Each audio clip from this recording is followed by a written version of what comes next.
सब कहीं परमेश्वर में धन्यवाद करती हूँ। मैं बड़े आनंद के साथ आपको धन्यवाद देती हूँ। आपने मेरे दिल की बात को आज सुन लिया है। आज आपने मेरे मन के बोझ को हल्का कर दिया है। सचमुच में मैं बड़ा हल्का महसूस कर रहा हूँ। मैं धन्यवाद करता हूँ, मेरा सारा बोझ आज हल्का हो चुका है।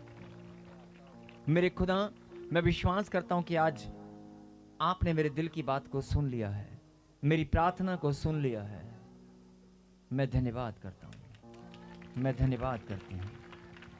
जो धन्यवाद कर रहे हैं वो तालियों के साथ, जो ऑनलाइन तालियों के साथ धन्यवाद करें और ऊंची आवाज से कहें हालेलुया। आइए, अगला समय परमेश्वर ने हमारे जीवन में ठहरा दिया कि हम उसके नाम को महिमा दें, उसके वचन को सुने। जो वचन परमेश्वर ने आज भेजा है, आज हम उसको सुनकर उसकी महिमा करें। हालेलुया। और वचन में जाने से पहले, आज प्रभु के कलाम को सुनने से पहले,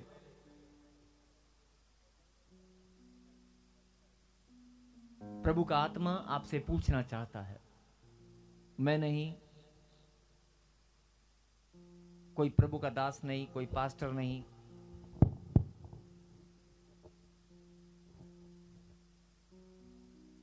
कोई प्रभु का दास या कोई पास्टर नहीं, कोई इंसान या मनुष्य नहीं, कोई सेवादार नहीं, कोई सुसमाचार प्रचारक नहीं।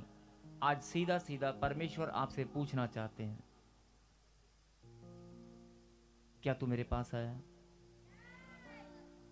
क्या तू मेरे पास आई है? यस। क्या तुझे इस बात पर यकीन है कि मैंने तुझे बुलाया है?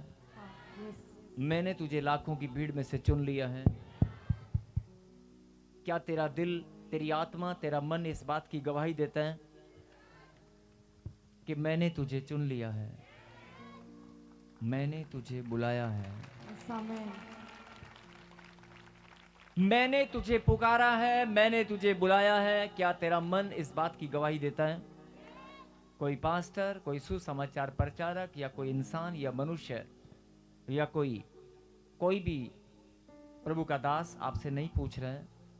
अगर परमेश्वर आपसे पूछे, क्या आप गवाही दे सकते हैं कि मुझे बुलाने वाला परमेश्वर है? अगर आपको बुलाने वाला परमेश्वर है, परमेश्वर कोई मंत्री, कोई अधिकारी, कोई सिपाही या कोई बड़ा प्रशासनिक अधिकारी या कोई बहुत बड़ा ऑफिसर या कोई धनी व्यक्ति या कोई बड़ा बिजनेसमैन या फिर कोई आपका बड़ा रिश्तेदार या कोई बड़े फंक्शन में या कोई बड़ी मैरिज में आप नहीं आए हैं, आप परमेश्वर के बुलाने पर इकट्ठा हुए हैं। आमेन। आप मैंने कहा किसी नेता के फंक्शन में या किसी बड़े अधिकारी के प्रोग्राम में या सरकार के किसी प्रोग्राम में या कहीं भीड़ में हम इकट्ठा नहीं हुए हैं। हम लोग आज इकट्ठा हुए हैं परमेश्वर के बुलाने से। बोला आमीन। आमेन। और आपकी आत्मा, आपका मन इस बात की गवाही देता है। तो आज आपके मन में अगर ये बात, आपका मन इस बात की गवाही देते हैं, आपके मन में अगर ये बात है कि मुझे परमेश्वर ने बुलाया है, तो परम ईश्वर जिसको बुलाते हैं वो खाली हाथ नहीं जाता। और मैं एक उदाहरण देना चाहता हूं। अगर आप अपने किसी रिश्तेदार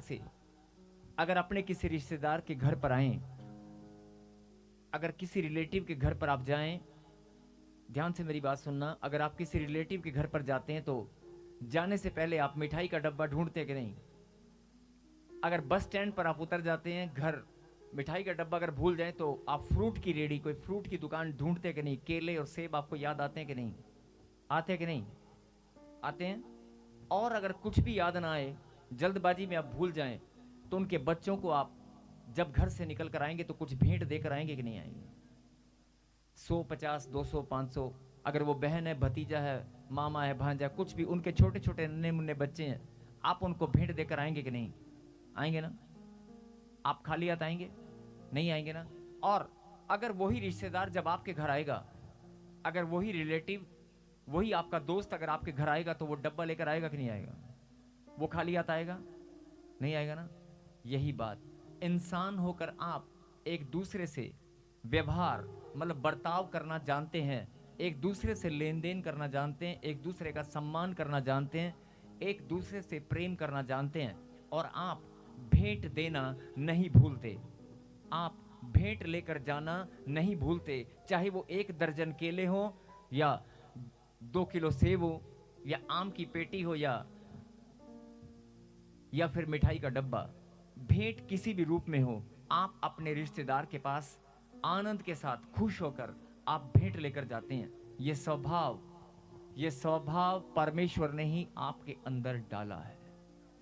इस स्वभाव को बनाने वाला, इस आदत को, इस हैबिट को, इस प्रेम को आपके अंदर डालने वाला परमेश्वर है। बोलो आमीन।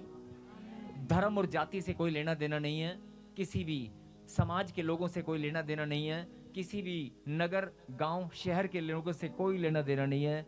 हर एक इंसान की यहाँ पर बात हो रही है, हर एक मनुष्य की बात हो रही है। और हम सब जानते हैं, देश कोई भी हो, गांव कोई भी हो, शहर कोई भी हो, हर एक इंसान जब भी किसी से मिलता है, मेल मिलाप करता है, तो भेंट लेकर जाता है कि नहीं जाता है?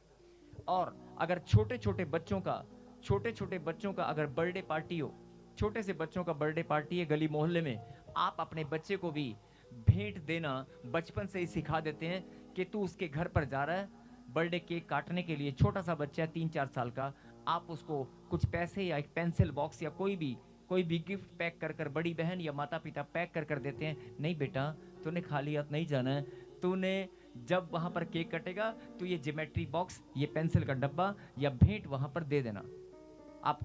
आप अपने बच्चों को ऐसा तैयार करते हैं कि नहीं? बड़ी बहन या माता पिता छोटे छोटे बच्चों को हैबिट डालते हैं कि नहीं? डालते कि नहीं?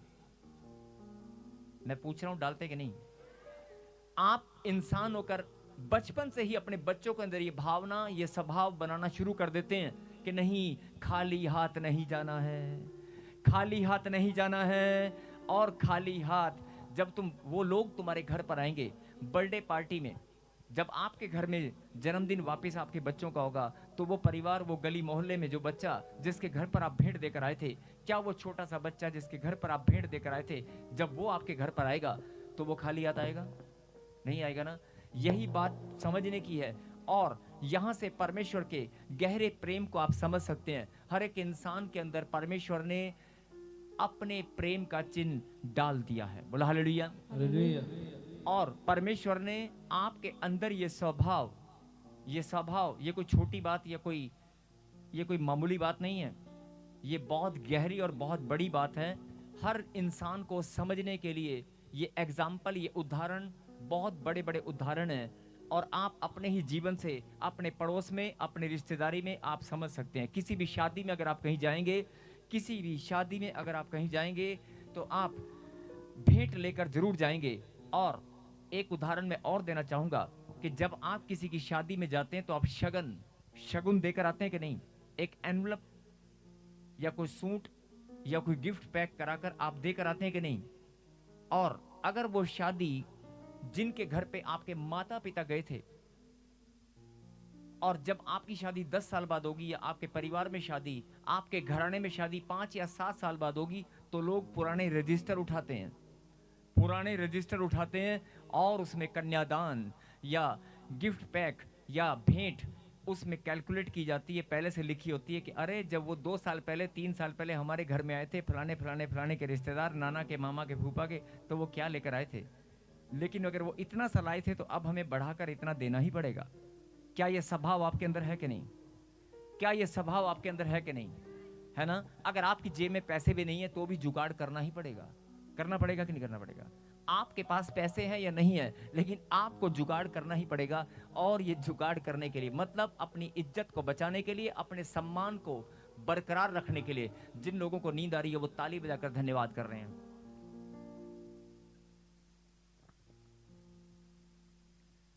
मैंने कहा जोरदार ताली बजाकर धन्यवाद कर रहे हैं जिनको नींद आ रही है। जोरदार सब लोग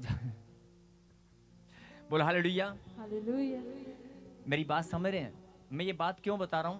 क्योंकि अगर आप इंसान होकर, मैंने कहा ना कि परमेश्वर के दिए हुए स्वभाव को अपने अंदर ग्रहण करते हैं और फिर उस स्वभाव के, उस परमेश्वर के दिए हुए गिफ्ट के अनुसार अपने जीवन में कितनी बार उस गिफ्ट को आप इस्तेमाल करते हैं आपको याद भी नहीं रहता।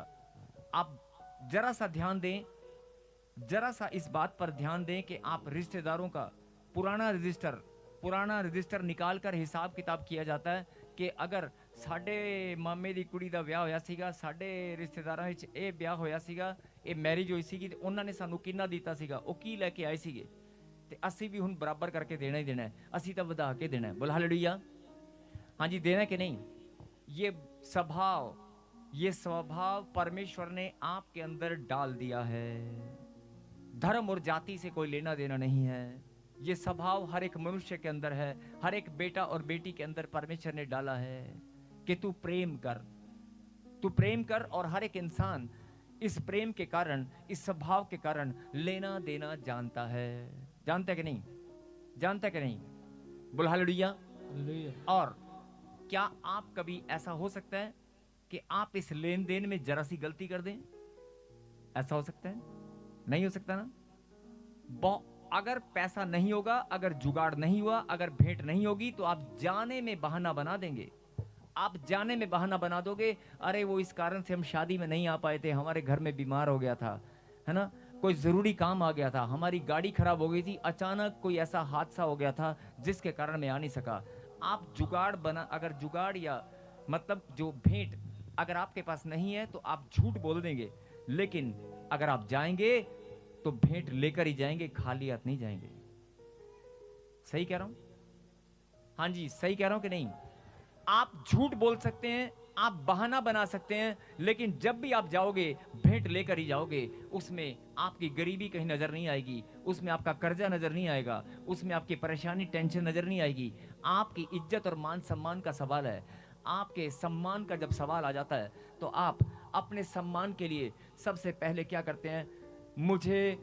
सुन लो, मेरे भाई की शादी है, मुझे इतना तो देना ही पड़ेगा, जहाँ से मर्जी लाओ। अपने ही पति के गले में अंगूठा रख देती हैं बहुत सारी बहनें, लाना ही पड़ेगा, मुझे लेकर जाना ही है। मतलब बात छोटी हो या बड़ी, बात भेंट की आती है। जब भेंट की बात आ जाए, जब गिफ्ट की बात आए, चाहे आपके दोस्त हैं, चाहे आपका प्रोफेशनल लाइफ के अंदर, आपकी प्रोफेशनल लाइफ के अंदर, बिजनेस में, या फिर आप किसी जॉब में हैं, तो आप अपने स्टाफ को भी सम्मान देना जानते हैं। जानते कि नहीं? आप मुझे कोई भी एक इंसान ये बता दे कि मैं, अगर मुझे कोई भेंट देता है तो जब उसकी बारी आती है तो मैं भेंट नहीं देता। सब लोग देते हैं कि नहीं? आप लेन देन करना जानते हैं कि नहीं? जानते हैं ना? और आप इस लेन देन में बिल्कुल भी चूकते नहीं हैं। नहीं चूकते ना? तो परमेश्वर कहता है, जो स्वभाव मैंने तेरे अंदर डाला है, अगर तुम इस लेन देन का हिसाब किताब करना जानते हो और चूकते भी नहीं हो, तो मैं परम ईश्वर हूं। अगर तुम मेरे पास भेंट लेकर आए हो तो मैं तुम्हें खाली हाथ कैसे जाने दूंगा? मैं भी तुम्हें देकर ही भेजूंगा। तुम मेरे पास प्यार की भेंट लेकर आए हो, विश्वास की भेंट लेकर आए हो, तुम मेरे पास आराधना की भेंट लेकर आए हो। जब आकर आप आराधना करते तन मन धन से, कितने प्रकार से आप परमेश्वर के चरणों में आकर भेंट अर्पित करते हैं। जब आप परम ईश्वर के चरणों में भेंट अर्पित करते हैं, तो क्या खुदावन आपकी भेंट को ग्रहण नहीं करेंगे? क्या आपकी भेंट को ग्रहण करने के बाद वो आपको खाली जाने देंगे? क्या परमेश्वर आपको खाली जाने देंगे? ठंडे दिमाग से सोचना। इंसान होकर आप एक दूसरे का पलटा देना जानते हैं, आप हिसाब किताब करना जानते हैं। अगर 10 साल पहले भी कोई शादी में आया था, उसने गिफ्ट दिया था, तो 10 साल बाद आपके परिवार में आपके बच्चे भी उसका हिसाब किताब चुकाएंगे। आप अपने सम्मान को ठेस पहुंचने नहीं देते। अपने सम्मान के लिए आप हिसाब किताब करना जानते हैं, भेंट देना जानते हैं। तो परमेश्वर बोलता है, सुन ले मेरी बेटी, सुन ले मेरे बेटे, आज तक तेरे मन में जो सवाल था, आज तक तेरे मन में जो बड़ा सवाल था कि मैं जब भी जाती हूँ मैं खाली हाथ आ जाती हूँ, मेरा काम कब बनेगा, मुझे चंगाई कब मिलेगी, मुझे छुटकारा कब मिलेगा, इस ये नेगेटिव सोच को अपने दिमाग से निकाल कर फेंक दे। अगर तू परमेश्वर के पास आई है तो तू खाली हाथ जाने वाली नहीं है। तेरे मांगने से पहले परमेश्वर जानता है तुझे किस चीज की आवश्यकता है। बोलो आमीन। आमेन। प्रभु ने वचन में लिखा है, तुम्हारे मांगने से पहले मैं जानता हूं कि तुम्हारी जरूरतें क्या हैं। बोलो आमीन। आमेन। अगर इंसान होकर आपको मालूम है कि मेरे बेटे के पैर बड़े हो गए हैं, जूता छोटा हो गया है, और उसके स्कूल की फीस अभी मुझे देनी है, बिजली का बिल अभी मुझे देना है, और अगर आपको ये बात मालूम है कि मेरे बच्चे की मोजे अब फट गए हैं, मेरी शर्ट, मेरे बच्चों की शर्ट छोटी हो गई है, स्कूल की वर्दी अब छोटी हो गई या फट गई है, मुझे अगले साल या 2 महीने बाद नई लेनी ही पड़ेगी, या मेरे बच्चे को भूख लगी है, मुझे अभी वो आधे घंटे बाद आएगा चिल्लाता हुआ और दूध मांगेगा, मेरा पति घर पर आने वाला है और उसको रोटी बनाकर देनी ही पड़ेगी। आप अपने परिवार की जरूरतों को पहले से जानते हैं कि नहीं? पहले से जानते कि नहीं? जानते हैं ना? आप पहले से जानते कि मेरी मम्मी की साड़ी मुझे इस बार नई लेकर देनी है, वो बहुत लंबे समय से एक ही साड़ी में, 2 साड़ी में गुजारा कर रही है। आप बहुत लंबे समय से जानते हैं कि घर में किस चीज की जरूरत है। मेरे घर में बाथरूम में टाइलें या दीवार टूट गई है या पानी की टंकी लीक कर रही है, मुझे जरूरत है। आप अपनी जरूरतों को जानते कि नहीं? जानते ना? परमेश्वर ने भी वचन में लिखा है, तुम्हारे मांगने से पहले मैं जानता हूं तुम्हारी जरूरतें क्या हैं। और क्योंकि तू मेरी संतान है, तू मेरी संतान है, तेरी जरूरतों को मैं जानता हूं। तू बीमार है, जादू टोना किसी ने कर दिया है, ये परिवार सामने बैठा है, कोई जादू टोना किसी ने कर दिया है, लेकिन परमेश्वर का आत्मा मुझे बोल रहा है, सुन, मैंने ही तुम्हें बुलाया है, मैं तुम्हें छुटकारा देकर भेजूंगा। जो बड़े लंबे समय से तुम्हारे चेहरे पर मुस्कान नहीं थी, वो मुस्कान आएगी। तुम्हारे में से कोई मुस्कान है क्या? कौन है मुस्कान? कौन है मुस्कान? ऐसे रोना नहीं, रोने। कौन है मुस्कान? तेरा नाम मुस्कान। कितने लंबे समय से तुम रोते आए हो? आपके परिवार में आप बताएं, कितने लंबे समय से आप रो रहे हो? बोलो बोलो बोलो। 5 साल से। 5 साल से रो रहे हो, कभी हंस के नहीं देखा। मेरा खुदा बोल रहा है, आज 5 मिनट भी नहीं लगेंगे, जीवन भर की मुस्कान तुझे देकर ही भेजूंगा। मैं हिसाब किताब करना जानता हूं, मैं परमेश्वर हूं। मैं तेरी भेंट को जो तू मेरे पास लेकर आया है, मैं जानता हूं। जो तू मेरे पास भेंट लेकर आया है, विश्वास की भेंट, प्यार की भेंट, मैं जानता हूं। तेरे बोने को, तेरे विश्वास को मैं जानता हूं। अगर तू मेरे पास आया है तो मैं भी तुझे कुछ न कुछ देकर ही भेजूंगा, चाहे वो चंगाई है, छुटकारा, तेरी बढ़ोतरी है, कामयाबी, तेरी सफलता है, धन है, मान है, सम्मान है, मैं देकर ही भेजूंगा। भेजूंगा कि नहीं भेजूंगा? बोल हालेलुया, बोल हालेलुया, बोल हालेलुया। बहुत सारे लोग शंका में थे, बहुत सारे लोग, मेरे भाई का वीजा कब आएगा, नहीं, मेरी बहन का वीजा कब आएगा, मेरा घर कब बनेगा, मेरी नौकरी कब चलेगी, मेरी नौकरी कब, नहीं, मेरी मम्मी कब ठीक होगी। आप सवाल करते हैं, आपके मन में शंका बरकरार रहती है, छोटी छोटी टेंशनों से आप घिर जाते हैं और चिंता में चले जाते हैं। परमेश्वर का आत्मा आपको आज ये बताना चाहता है, सुन ले मेरी बेटी, सुन ले मेरे बेटे, चिंता में जाने की जरूरत नहीं है, रात को चश्मा लगाने की जरूरत नहीं है। बोल हालेलुया। आंखों पे चश्मा लगाने की जरूरत नहीं है। मैं सच्ची ज्योति का प्रकाश तुझे देना जानता हूं। बोला आमीन। बिना चश्मे के तुम देखने लगोगे। बोला आमीन। मतलब तुम्हारी आंखों पर जो शैतान ने चश्मा लगा दिया है, जो तुम मेरे वचन को ठीक से सुन नहीं पाते, देख नहीं पाते, अगर मेरी गहरी बातों को तुम सुन लोगे, समझ लोगे, तो मैं भी तुम्हें बताना चाहता हूं, तू 2 साल से, 3 साल से, 4 साल से मेरे ही पास आया है, मेरे ही पास आई है, और अगर तू मेरे पास आया है तो मैं भी तुझे देना जानता हूं, मैं भी तुझे देकर ही भेजूंगा। बोला हालेलुया। ये पूरा का पूरा परिवार, पवित्र आत्मा ने मुझे कहा कि जादू टोना, बहुत सारा जादू टोना, घर में बहुत सारी ऐसे आवाजें आती हैं, बहुत सारी। सुनो सुनो सुनो सुनो, कहाँ से आए हो आप बेटे? इधर करो, इधर इधर करो। सुनो, आप कहाँ से आए बेटे? यूपी से आए सर, संत कबीर नगर, खलीलाबाद। संत कबीर नगर से। चलिए, आप जहाँ से भी आए, सुने, पहली बार आए आप? मैं दूसरी बार, ये बच्चे सब पहली बार हैं। सब पहली बार आए हैं। मुझे प्रभु ने अभी बताया कि ऐसे आपके घर में बहुत सारी आवाजें आती हैं, सांप भी दिखाई देते हैं, और सांप शरीर में चढ़ जाता है, ऐसे सांप चढ़ जाता है और बार बार शरीर में ऐसा लगता है कि सांप काट रहा है, मुझे सांप चुभ रहा है, ऐसे सांप लपट रहा है। किसी को सांप दिखाई देता है ऐसे? किसको महसूस होता है बेटे? सबको होता है। लेकिन परमेश्वर ने कहा कि अगर तुम मेरे पास आए हो तो आज तुम चंगाई लेकर ही जाओगे। आज अभी आप बता रहे थे 5 साल से मैं परेशान हूँ। जी सर। दर दर भटक कर आपने देख लिया, जगह जगह जाकर आपने देख लिया, लेकिन आज आपके चंगाई का दिन है, आज आपके छुटकारे का दिन है।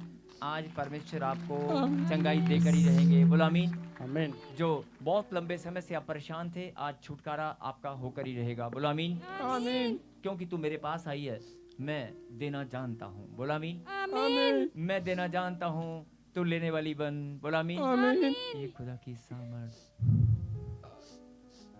यीशु के नाम में छुटकारे की आशीष खुल चुकी है तू और तेरे घराने के ऊपर। बोलो आमीन।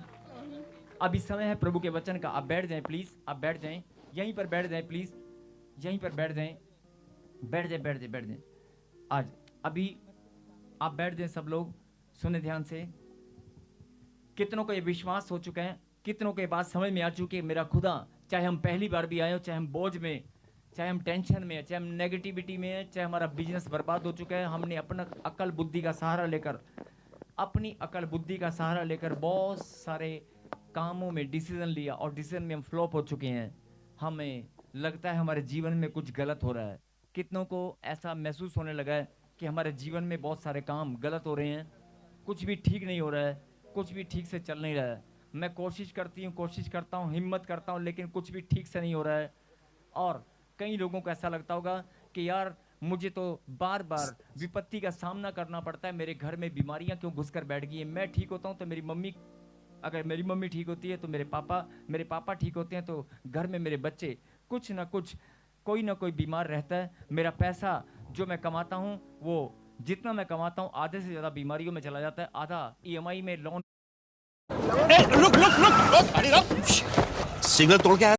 मैं कमा कर अभी तक कैसे चलता आया हूं मैं नहीं जानता। ऐसे बहुत सारे लोग निराशा में होते हैं, बहुत सारे लोग टेंशन में होते हैं। आज पवित्र आत्मा आपको बताना चाहता है कि मेरी बेटी, मेरे बेटे, अगर तू मेरे पास आया है, अगर तू मेरे पास आया है, तो मैं तेरे बोने को, तेरे विश्वास को, तेरे आने को जानता हूं। मैं भी तुझे खाली हाथ जाने नहीं दूंगा। बोलो आमीन। और निकालें प्रभु के कलाम से इब्रानियों की किताब,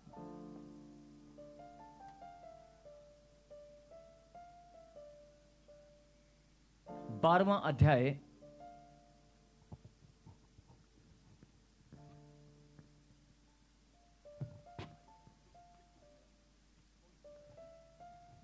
इब्रानियों की किताब 12वां अध्याय, उसके ऊपर एक हेडलाइन लिखी है, पढ़ेंगे उसे।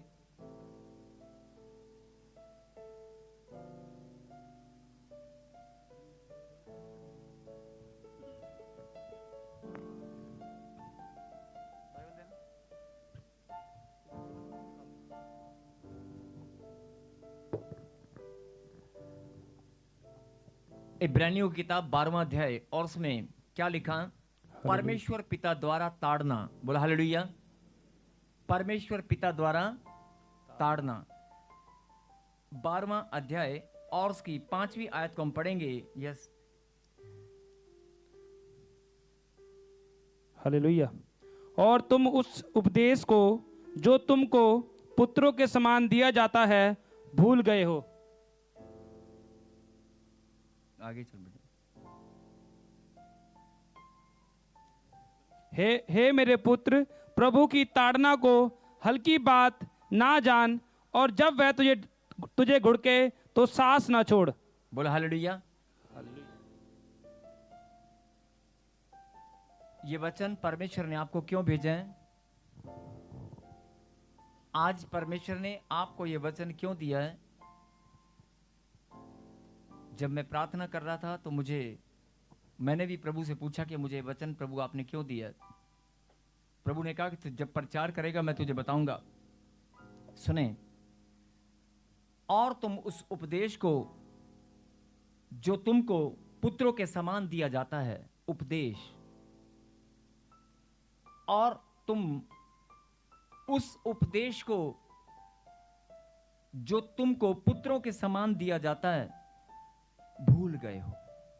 मतलब कि आप प्रार्थना कर रहे हैं, आप बाइबल पढ़ रहे हैं, भेंट और दशवांश बोते हैं, आप प्रभु के मंदिर में आते हैं, आप सेवा करते हैं, हर एक वो काम आप करते हैं जो आपकी आत्मा आपको वचन की शिक्षा के अनुसार आपको अगुवाई करती है। आपका मन वचन के अनुसार या प्रभु की आज्ञा के अनुसार अपने जीवन को आप चलाते हैं। आपने पवित्रता को, सच्चाई को आपने ग्रहण किया और परमेश्वर के मार्ग पर आप दौड़ रहे हैं। मैंने कहा दौड़ रहे हैं, बोला हालेलुया। लेकिन फिर भी बहुत सारे उपदेश हैं। प्रभु ने कहा कि जब मैं, मेरे जो उपदेश हैं वो पुत्रों के समान, मेरी जो बातें हैं वो पुत्रों के समान, मतलब बेटों के समान, पुत्रों के समान यहां पर लिखा। और तुम इस उपदेश को जो तुमको पुत्रों के समान दिया जाता है भूल गए हो।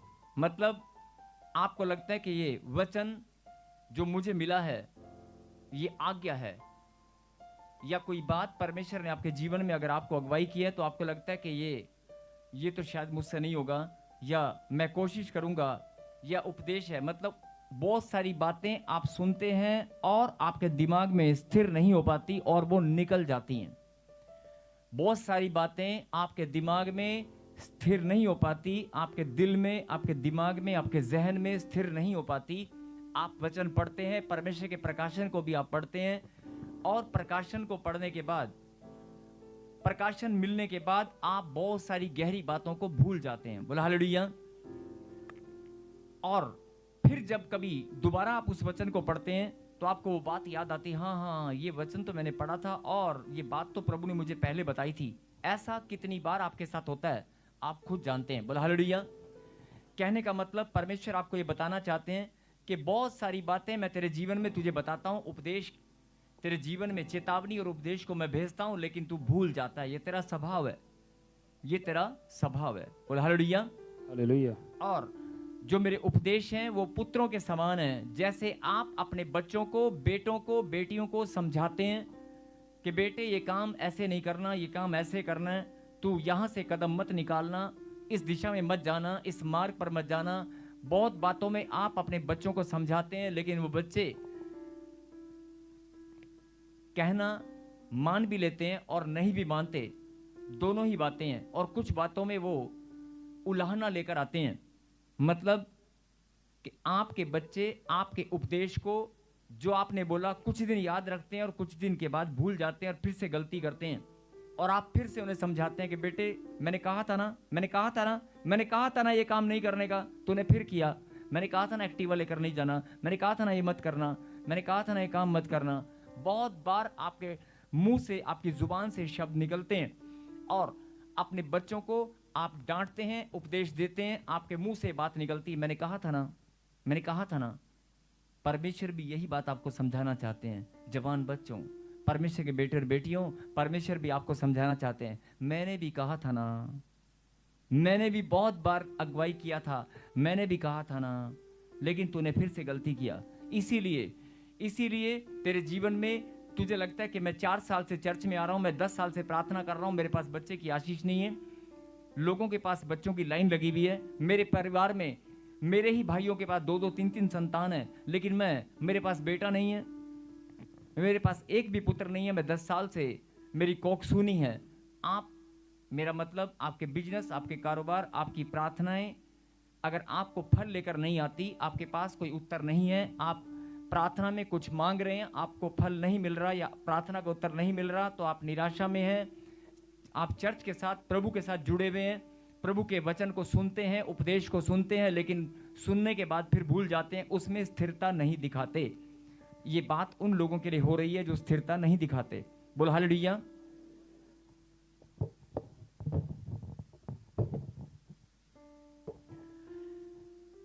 और तुम उस उपदेश को जो तुमको पुत्रों के समान दिया जाता है तुम भूल गए हो।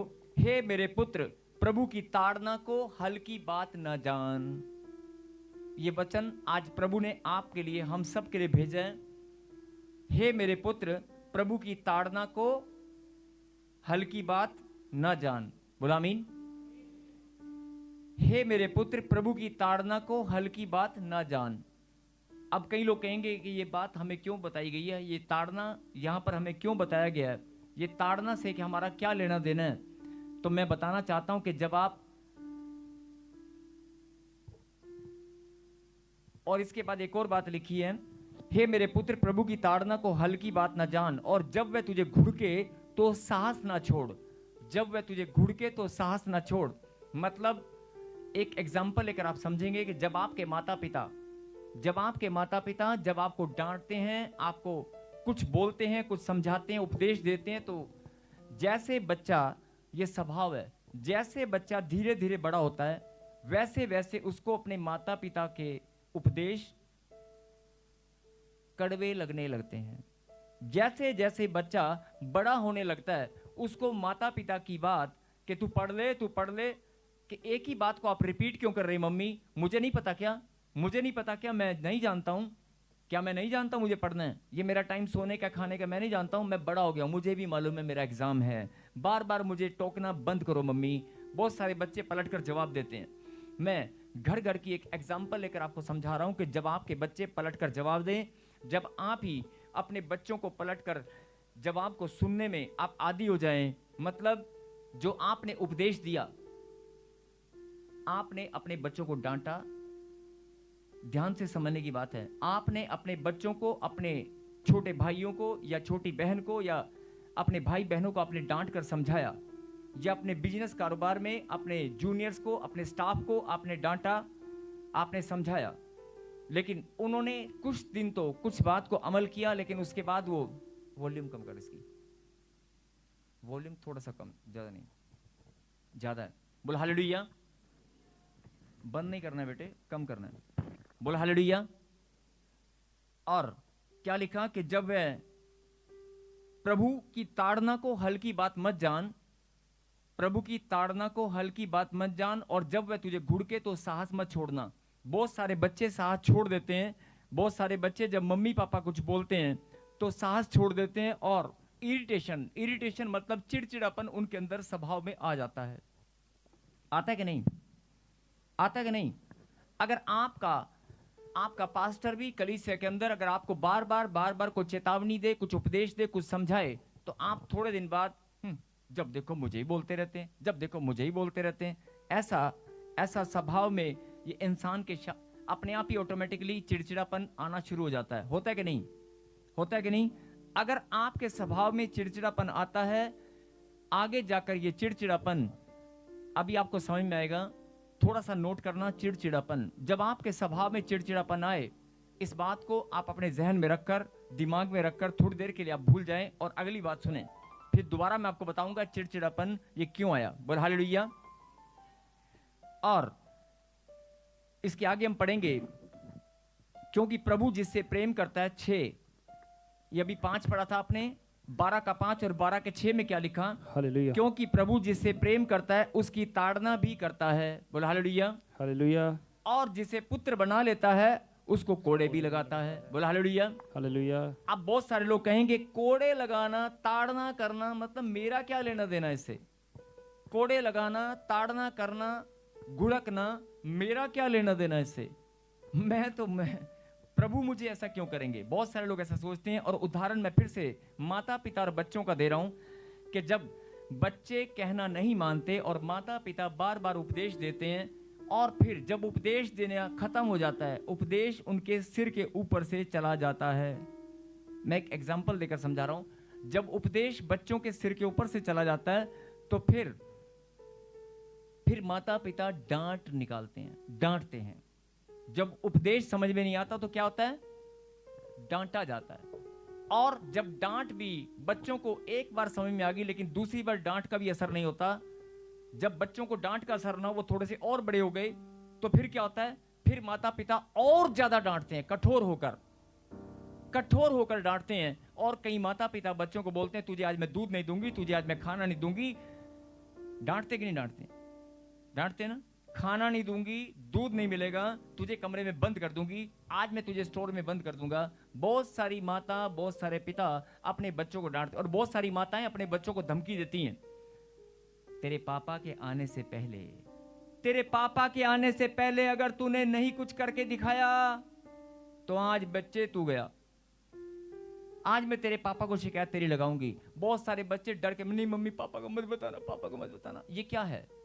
ऐसे घर घर में बहुत सारे, अभी आपको थोड़ी सी गहराई में, आप इस बात की गहराई को समझना कि जब आप बचपन से लेकर आप बड़े हुए हैं, आपने इस बात को समझा होगा, और अब आप बड़े होकर अपने ही बच्चों को आप ऐसा डांटते हैं। पहले क्या किया आपने? पहले आपने उपदेश दिया, पहले आपने बच्चों को समझाया, फिर समझाने के बाद आपने क्या किया? समझाने के बाद आपने उनको उपदेश दिया, समझाया, लेकिन वो नहीं माने तो आपने डांटा। फिर आपने अपनी डांट में कठोरता दिखाई, फिर आपने अपनी डांट में कठोरता दिखाई, और उसके बाद डांट में कठोरता दिखाने के बाद भी बच्चे कुछ दिन तो सही थे, लेकिन फिर आपने और कठोरता दिखाई और ज्यादा डांट दिखाई। फिर अगर बच्चे नहीं मानते तो फिर माता पिता क्या करते हैं? आप बताएं क्या करते हैं? डंडा उठाते हैं कि नहीं? अरे डंडा उठाते हैं कि नहीं? बहुत सारी माताएं झाड़ू उठाती हैं, बहुत सारी माताएं जो हाथ में आता है वही उठा लेती है। ले बेटे आज तू नहीं उठाती कि नहीं? पुराने समय में तो बहुत उठाते थे, आजकल माताएं भी डरती हैं कि बच्चे को लग ना जाए, लेकिन उठाती कि नहीं? उठाती कि नहीं? जो ऑनलाइन देख रहे हैं उठाते कि नहीं? मेरे कहने का मतलब है कि जब, ध्यान से सुने, जब माँ बाप उपदेश दें, समझाएं, बच्चे को समझ में ना आए, फिर माता पिता क्या करते हैं? डांट लेकर आते हैं। फिर डांट का स्वरूप बढ़ जाता है। फिर डांट का स्वरूप जब बढ़ जाता है, फिर बच्चा नादानी में कहना नहीं मानता और थोड़ा और बड़ा हो जाता है, उसको उस डांट का कोई असर नहीं होता, डांट की कठोरता और बढ़ती है। फिर जब वो भी समझ में नहीं आती, थोड़ा और बड़ा हो जाता है, वो कॉलेज में जाने लगता है या स्कूल से थोड़ा 9वीं 10वीं 8वीं में चला जाता है या और बड़ा हो जाता है, तो फिर क्या होता है? फिर माता पिता उसे दंड देते हैं। दंड देते कि नहीं? थप्पड़ या चांटा भी लग जाता है। लग जाता है कि नहीं? सबके घर की कहानी है, लगता है कि नहीं? लगता है ना? अब जरा ध्यान से सुने, क्या अगर चांटा लगने के बाद, थप्पड़ लगने के बाद 2 घंटे 3 घंटे का रोना खाना पीना छोड़ देना और उसके बाद क्या आप अपने माता पिता को गाली देते हैं? क्या आप अपने माता पिता को धक्का मारते हैं? क्या आप अपने माता पिता दोष लगाते हैं? थोड़ी देर बाद आपको वही डांट, कुछ दिनों के बाद वही डांट में आपको समझ में आता है कि नहीं, मेरे माता पिता ने अगर डांटा नहीं होता, अपने माता पिता पर आपने दोष लगाया, उस टाइम आपको डांट, उस टाइम आपको डांट और आपकी मार, आपका थप्पड़, आपका अपमान आपको लगा होगा, आपका चिड़चिड़ापन आया होगा। आपको उस समय लगता है कि नहीं यार, ये तो नहीं नहीं नहीं नहीं, मेरे माता पिता अच्छे नहीं हैं। आप हो सकता है उस समय दूसरों के साथ शेयर करते हैं कि मेरी मम्मी मुझे मारती है, मेरी मम्मी मुझे मारती है, मेरे पापा मुझे मारते हैं। लेकिन जब आप बड़े हो जाते हैं, जब आप थोड़ा समय बिता लेते हैं, तो वो बात आपको समझ में आती है कि नहीं, मेरी माँ, मेरे पिता की डांट बहुत अच्छी थी, ठीक है नहीं थी? उस डांट में अगर मैंने और ज्यादा शिक्षा ग्रहण किया होता तो मैं और भला होता। होता कि नहीं होता? अब समझने की बात क्या है कि परमेश्वर भी यही बात समझा रहे हैं कि देख, जब तू मेरे सामने होता है, मैं तेरे जीवन में तुझे बहुत बार उपदेश देता हूं, मैं तुझे बहुत बार समझाता हूं, मैं बहुत बार तुझे समझा कर उपदेश दे देकर वचन के द्वारा बहुत बार मैं तुझे समझाता हूं, लेकिन कुछ बातें तुझे समझ में आती हैं, लेकिन कुछ बातें में तू फिर से गलती कर देता है। कुछ बातों में तू फिर से गलती करता है, थोड़ा और बड़ा होता है, थोड़ा और समय बीतता है प्रभु में, जब तू बढ़ता है। जैसे बचपन से बच्चा बढ़ रहा था, ऐसे प्रभु में भी आप बचपन बिताते हैं और बढ़ते हैं। आपके कदम बचपन से जवानी की ओर प्रभु में भी बढ़ते हैं। समय 1 साल का है चाहे 2 साल का है, जब आप प्रभु में बढ़ते हैं तो आप, परमेश्वर आपको भी उपदेश देते हैं, आपको भी वो डांट लगाते हैं, आपको भी वो थप्पड़ लगाते हैं, आपको भी वो ताड़ना करते हैं। क्या करते हैं? वो डांट, वो थप्पड़ जो आपके माता पिता की ओर से था, वो डांट और थप्पड़ परमेश्वर की ओर से ताड़ना है। बोला हालेलुया। और बड़ी सुंदर बात यहां पर लिखी है, क्योंकि प्रभु जिससे प्रेम करता है, मेरे पीछे कहें, क्योंकि प्रभु, ऊंची आवाज से कहें, क्योंकि प्रभु जिससे प्रेम करता है, उसकी ताड़ना भी करता है।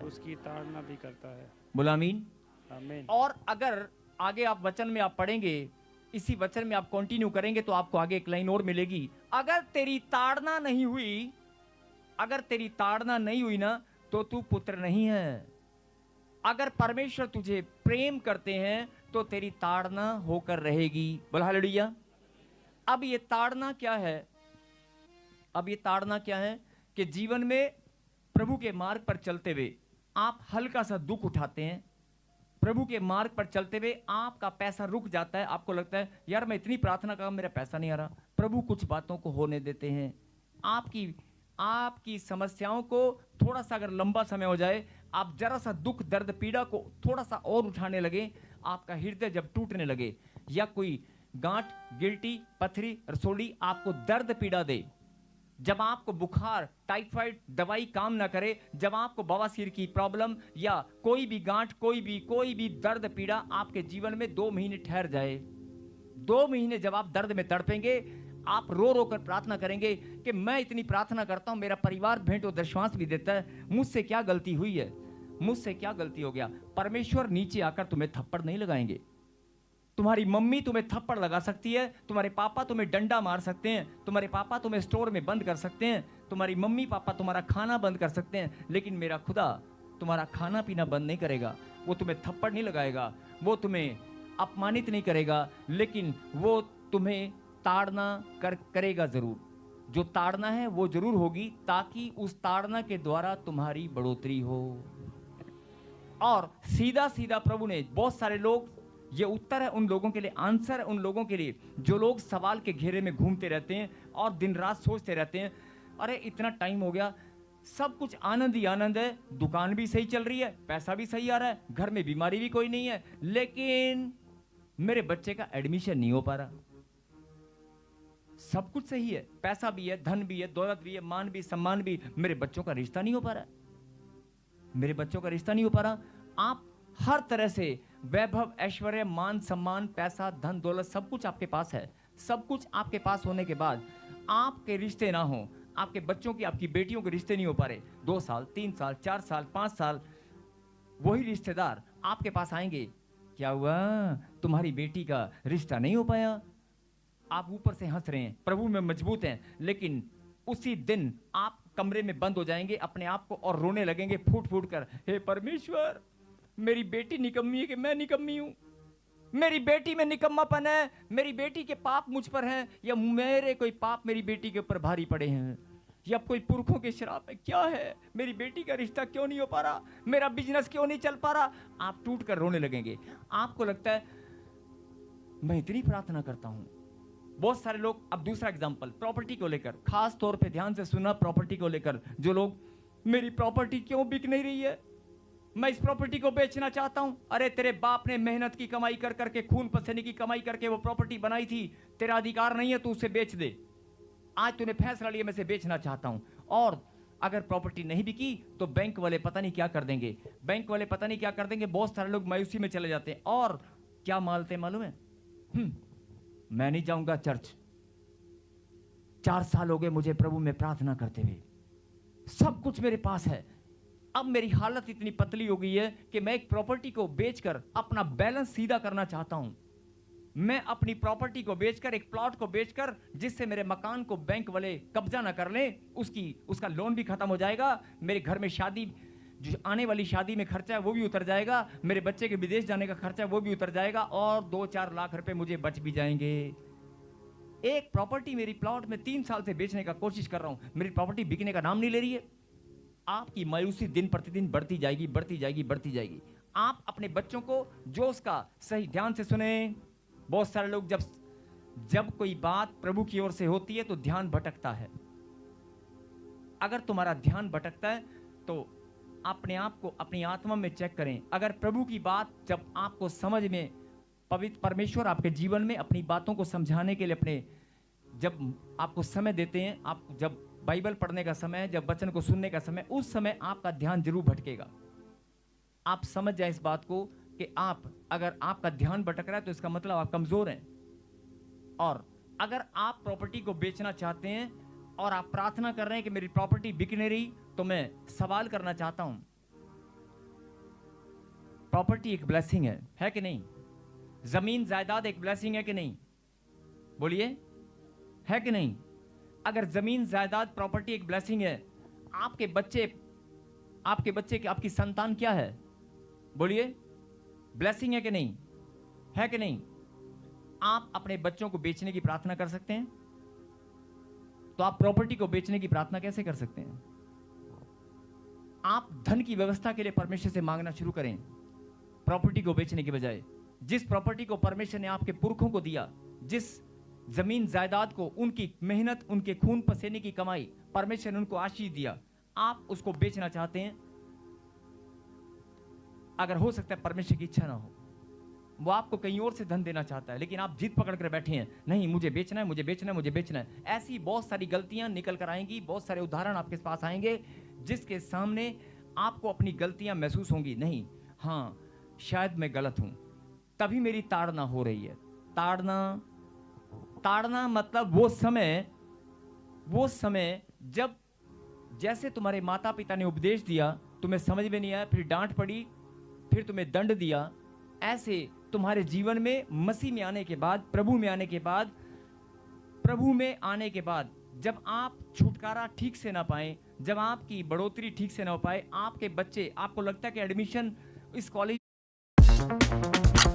यह है जंगली रमी का हाईटेक सेफ। इसमें है आपके रिवॉर्ड्स और डेटा पाए, मतलब जब आपके दिमाग में सवाल ही सवाल हो, आप हैरान हो जाएं कि ऐसी प्रॉब्लम क्यों हो रही है। कुछ बातों को परमेश्वर आपके जीवन में होने देते हैं। अगर कुछ दुख, दर्द, पीड़ाएं, कुछ तकलीफ आपको सहन करनी होती हैं, वो परमेश्वर की योजना का हिस्सा है। मैं सारी नहीं बोल रहा हूं, लेकिन कुछ प्रॉब्लम अगर आपके जीवन में आ चुकी हैं तो आप मायूसी में न जाकर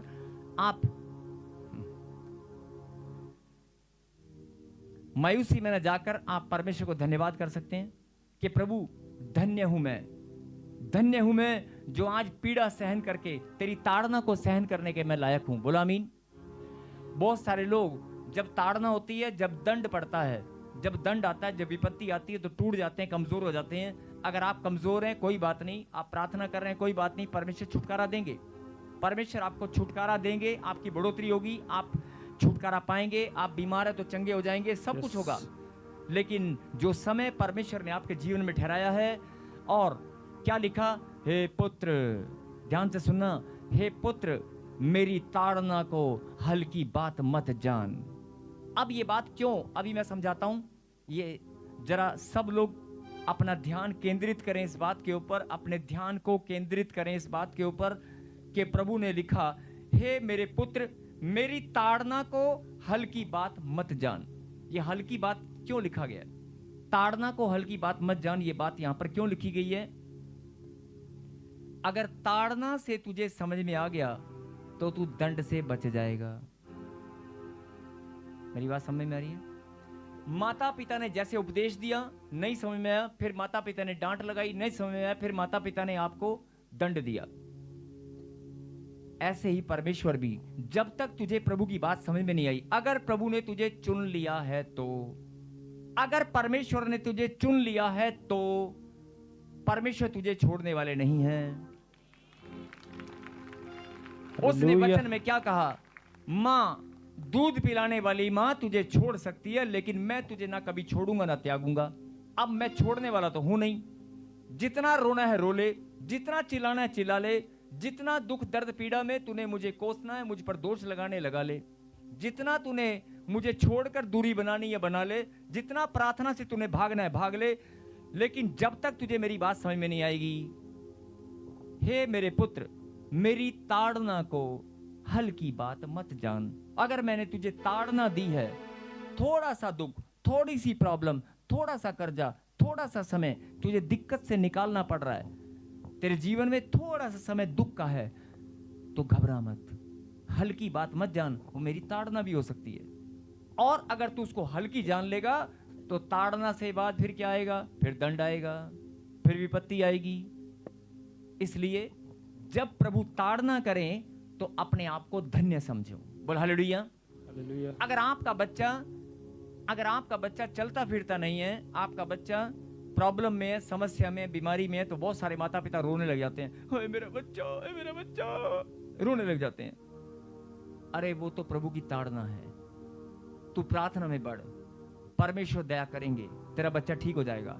और अगर तुझे वो बात समझ में नहीं आई, थोड़ा सा कर्जा, अचानक से बोलने लगे, अरे मैं प्रभु में दशमांश देता हूं, लेकिन अचानक से मुझे कोई ठग कर चला गया। अरे मुझे कोई कैसे ठग सकता है? मेरा पैसा लॉस में कैसे जा सकता है? मैं तो प्रभु में हूं। अगर थोड़ा सा लॉस हुआ है, घबरा मत, अपने आप को धन्य समझ, हो सकता है प्रभु की ताड़ना हो। मेरी ताड़ना को हल्की बात मत जान। अगर हल्की जानेगा तो ताड़ना के बाद दंड आएगा। हो सकता है तो दंड में जाए। दंड में जाने से अच्छा है ताड़ना को सहन कर। और क्या लिखा? परमेश्वर जिससे प्रेम रखते हैं उसकी ताड़ना भी करते हैं। परमेश्वर जिससे प्रेम रखते हैं उसकी ताड़ना भी करते हैं। और अगर तेरी ताड़ना नहीं हुई तो तू पुत्र नहीं है। अगर तूने प्रभु में आने के बाद दुख दर्द पीड़ा को सहन नहीं किया तो तू पुत्र नहीं है। अगर तुझे दुख उठाकर दुख सहन करना नहीं आया, अगर तुझे विपत्ति का सामना सहन करना नहीं आया, तुझे ताड़ना समझ में नहीं आई, अगर तेरी ताड़ना हो रही है, तेरी ताड़ना हो रही है, तो अपने आप को धन्य समझ। बोला हालेलुया। हालेलुया। बजाय घबराने के, बजाय कमजोर बनने के, आज इस शिक्षा को ग्रहण करें। परमेश्वर ने कहा चाहे तेरा बच्चा, चाहे तेरी प्रॉब्लम छोटी है बड़ी है कुछ भी है, लेकिन हो सकता है वो ताड़ना हो, वो छोटी सी ताड़ना है, लेकिन अगर तुझे मेरी ताड़ना हल्की लगेगी तो फिर दंड उठाएगा, फिर विपत्ति में जाएगा, लेकिन मैं छोड़ने वाला नहीं हूं। मतलब अब ताड़ना में काम चलाना है या दंड में काम चलाना है या विपत्ति में काम चलाना है, ये आपके हाथों में है। बोल हालेलुया। अगर प्रभु की बात समझ में आ गई, हाँ जी सही कह रहा हूँ गलत कह रहा हूँ? सही कह रहा हूँ ना? अब तेरी मर्जी है तुझे ताड़ना में काम चलाना है कि नहीं। लोग कहते हैं अरे बड़ी विपत्ति मेरे जीवन में आ गई, ऐसे नहीं आती है। जो लोग प्रभु की बात को ठीक से नहीं समझते वही विपत्ति का सामना करते हैं। और एक बात और, बड़ी से बड़ी विपत्ति भी आ जाए, आपने देखा होगा बड़े बड़े तूफान आते हैं, बहुत बड़े बड़े वृक्ष, पुराने से पुराने हजारों साल पुराने वृक्ष उखड़ कर गिर धराशायी हो जाते हैं। लेकिन 2-3 साल पहले, 5 साल पहले लगा हुआ उसी के बराबर में एक पेड़ होगा, आंधी तूफान सेम है लेकिन उसको कुछ भी नहीं हुआ। परमेश्वर ने अपनी हथेली पर जिनको संभाल के रखा उनको आंधी और तूफान कुछ भी नहीं कहते। हालेलुया। Thank you Jesus. आंधी और तूफान आपके जीवन में भी आएंगे। अगर आपने ताड़ना को, परमेश्वर की ताड़ना को हल्का नहीं समझा और ताड़ना को आपने धन्यवाद के रूप में, प्रभु की महिमा, प्रभु को आपने अपने आप को धन्य समझा, यस मैं प्रभु की ताड़ना के योग्य हूं, प्रभु ने मेरे जीवन में मुझे ताड़ना दी है, इसका मतलब मैं पुत्र हूं। बोला आमीन। और सुनेंगे इस वचन को फिर से, और उसके बाद मैं प्रार्थना करूंगा। जिनको ये बात समझ में आ गई है ऊंची बात से कहें हालेलुया। हे मेरे पुत्र, प्रभु की ताड़ना को हल्की बात मत जान। प्रभु की ताड़ना को हल्की बात मत जान। मतलब छोटी छोटी प्रॉब्लम, छोटी छोटी समस्याएं जब तेरे जीवन में आती हैं तो निराशा में मत जा। अगर बच्चा नहीं है 2 साल 4 साल 5 साल से, कोई बात नहीं। वीजा नहीं है, कोई बात नहीं, वो तेरी ताड़ना है। परमेश्वर तुझे अपने मार्ग को समझाना चाहते हैं। परमेश्वर तुझे पकड़कर अपनी ओर लाना चाहते हैं। परमेश्वर तुझे प्रेम दिखाना चाहते हैं। तू भटका हुआ था, तू इधर उधर किसी और को परमेश्वर मानकर या कहीं भी तू जा रहा था, भटक रहा था, लेकिन परमेश्वर तेरे मार्ग को अपनी ओर लाना चाहते हैं। अगर तेरे जीवन में दुख था, तकलीफ थी, प्रॉब्लम थी, समस्या थी, गरीबी थी, कर्जा था, जादू तोड़ना था, कुछ भी था, सुसाइड करने का मन कर रहा था, कोई बात नहीं, बच्चों को मारने का मन कर रहा था, कोई बात नहीं, वो तेरी ताड़ना है। और मेरी ताड़ना को हल्का मत समझ। परिस्थिति कैसे भी हो, हालात कैसे भी हो, ताड़ना को हल्का मत समझ, नहीं तो ताड़ना के बाद दंड आएगा। बोल हालेलुया। हालेलुया। एक बात और सुने और अपने जीवन में इस बात को नोट करना, ताड़ना दंड से पहले आती है। ताड़ना दंड से पहले आएगी, दंड बाद में आएगा। अगर आपको ताड़ना में प्रभु का प्रेम समझ में आ गया तो दंड कभी नहीं आएगा। अगर ताड़ना में परमेश्वर का प्रेम और परमेश्वर से आपको अपना रिश्ता समझ में आ गया, परमेश्वर का प्रेम और अपना रिश्ता समझ में आ गया कि मैं पुत्र हूं, तो दंड कभी नहीं आएगा, नामधराई कभी नहीं होगी, विपत्ति कभी नहीं आएगी। और अगर ताड़ना में आपको अपना रिश्ता समझ में आ गया तो मैंने कहा ना कि दंड कभी नहीं आएगा। जो दंड में लोग बोलते हैं ना कि दंड के शरीर का हिस्सा किसी ने बोल दिया काटना पड़ेगा, किसी ने बोल दिया ऑपरेशन करना पड़ेगा, अरे तेरा किडनी पथरियां तेरी सारी निकाल कर किडनी निकालनी पड़ेगी, ये दंड है। अरे तेरे शुगर के कारण तेरा पैर काटना पड़ेगा, ये दंड है। एक्सीडेंट के कारण बहुत सारा तेरी गाड़ी टोटल लॉस हो गई, ये दंड है। अगर मैं फिर बोल रहा हूं कि अगर प्रभु की ताड़ना को हल्की मत जान, हल्के में मत ले। अगर ताड़ना तेरी हुई है तो प्रभु तुझे समझाना चाहते हैं कि मेरे बेटे अपना ध्यान मेरी ओर कर, मेरे वचन की ओर कर। बोल हालेलुया। हालेलुया। और क्योंकि प्रभु जिससे प्रेम करता है उसकी ताड़ना भी करता है। लिखा है, लिखा है, परमेश्वर जिससे प्रेम करते हैं उसकी ताड़ना भी करते हैं। बोलो आमीन। मतलब अगर आपके जीवन में कोई दुख तकलीफ या समस्या आई थी तो वो परमेश्वर का प्रेम है। वो ताड़ना देकर परमेश्वर तुझे समझाना चाहते हैं, मैं हूं, मुझे याद रख, मुझसे प्रेम कर। बोलो आमीन। आमीन। और मैं फिर बोल रहा हूं कि दंड से पहले ताड़ना है और ताड़ना के बाद ही दंड है। बोलो हालेलुया। हालेलुया। और जिसे पुत्र बना लेता है उसे कोड़े भी लगाता है। बोलो हालेलुया। तो कितनों को ये बात समझ में आ गई है? जोरदार ताली बजाकर प्रभु को महिमा दें। हालेलुया। कहने का मतलब है कि आज के वचन से परमेश्वर आपको ये समझाना चाहते हैं कि तेरे जीवन में जो हो रहा है, तेरे जीवन में जो चल रहा है, लेकिन अभी जब आपने प्रार्थना शुरू किया था तो मैंने एक लाइन आपके मुंह से आपने अंगीकार किया था। मैंने कहा था, क्या आपकी आत्मा आपको गवाही देती है कि मुझे प्रभु ने बुलाया? क्या आपकी आत्मा आपको गवाही देती है कि प्रभु ने बुलाया? यस। अगर प्रभु ने बुलाया है तो फिर मैंने ये भी बताया था कि खाली हाथ नहीं जाओगे। आमीन। बोला था ना, आपको बताया था ना अभी थोड़ी देर पहले। आपकी आत्मा, आपका मन आपको गवाही देता है, आपका हृदय कि नहीं मुझे प्रभु ने बुलाया है। प्रभु ने बुलाया कि नहीं? अगर प्रभु ने बुलाया तो मैंने एक उदाहरण देकर समझाया था, केले, मिठाई का डब्बा, नहीं, शगुन, अभी बहुत सारे एग्जाम्पल मैंने दिए थे। समझाया था ना कि आप रिश्तों का लेन देन हिसाब किताब करना जानते हो तो परमेश्वर बोलता तू मेरे पास आया और तूने धन्यवाद की भेंट, आराधना की, प्रार्थना की भेंट मेरे पास वही है, तो मैं तुझे खाली हाथ जाने दूंगा नहीं ना। और अगर तू इस बात को भी समझ चुका है कि परमेश्वर मुझे बुलाया है और वो मुझे खाली हाथ नहीं जाने देगा, लेकिन फिर भी आपके मन में सवाल चलने लग जाते हैं कि दोनों बातें तो सही हैं, लेकिन मेरी आशीष क्यों नहीं मिल रही, मेरी चंगाई क्यों नहीं मिल रही, मेरा काम क्यों नहीं बन रहा, मेरा काम।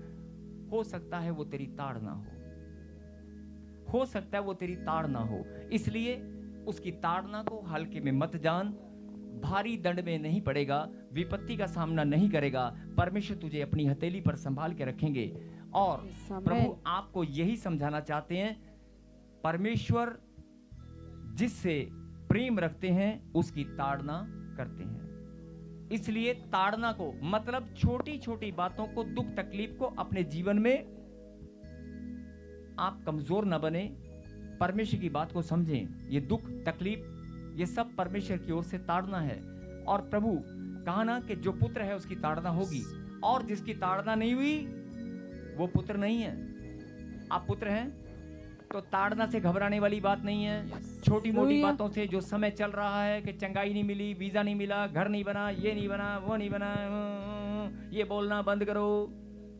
केवल धन्यवाद करो कि जो भी समय चला गया, जो चल रहा है वो प्रभु की महिमा के लिए है। मैं चुना गया हूँ, आमीन। मैं बुलाया गया हूँ, आमीन। मैं चुना गया हूँ, मैं बुलाया गया हूँ। परमेश्वर ने मुझे बुलाया है, वो मुझे खाली हाथ जाने नहीं देगा। आमीन। मेरी आशीष पर मेरा ही नाम लिखा है, मेरी चंगाई पर मेरा ही नाम लिखा है। वो सही समय पर मेरे ही पास आएगी। यस, मैं आज से जो लोग विपत्ति में, थोड़ा सा दर्द पीड़ा, थोड़ा सा जीवन में कुछ भी होता है तो हम लोग कुड़कुड़ाने लगते हैं, बड़बड़ाने लगते हैं, पता नहीं कब, हे परमेश्वर, हे खुदा, पता नहीं तू कब देगा। नहीं, कब देगा नहीं, अभी के अभी देगा। अगर तुझे प्रभु की बात समझ में आ गई, अभी के अभी देगा। तेरा फैसला अभी के अभी होगा, अभी के अभी होगा। बोलो आमीन। आमीन। ताली बजाकर धन्यवाद करें।